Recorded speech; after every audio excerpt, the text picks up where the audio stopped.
Dr. Haikal terpanggil dengan profesi ini?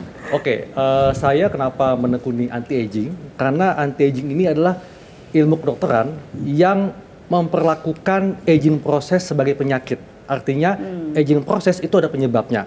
Contohnya apa? Hormonnya menurun, kemudian pola hidup yang salah dan sebagainya. Nah, kalau kita bisa mengatasi faktor penyebab ini, maka kita bisa memperlambat atau menghambat aging proses.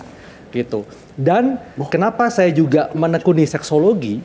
Karena fungsi seksual seseorang itu bisa menjadi indikator sehat atau tidaknya, atau masih muda atau sudah tidak mudanya tubuh seseorang. True. Kenapa? Karena fungsi seksual ini tidak semata-mata hanya fungsi kelamin saja, tapi dipengaruhi oleh fungsi tubuh lainnya seperti pembuluh darah, hormon, jantung, saraf dan sebagainya. Artinya, kalau seseorang sudah mengalami gangguan pada jantung, pembuluh darah, hormon dan saraf, maka akan terjadi gangguan fungsi seksual. Seperti itu. Tapi, kalau mau tahu nih, waktu kecil saya tuh sebetulnya pengen menjadi politikus.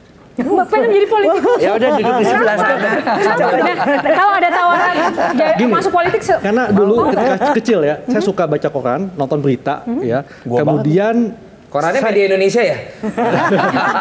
Kemudian kelas 4 SD saya pernah dibelikan bapak saya buku judulnya Dasar-Dasar Ilmu Politik. Gitu.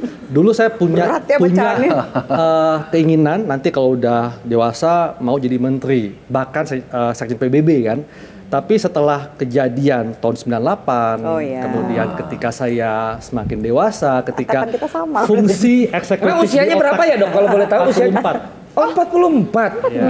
Wah, nggak kelihatan ya kayak 43. Yeay, sok itu gimana? Oke, dilanjutkan. Jadi gimana tadi? Saya dewasa, dewasa. Kemudian ketika fungsi eksekutif di otak depan saya udah matang ya, saya melihat ternyata politik itu pelik ya, sehingga ya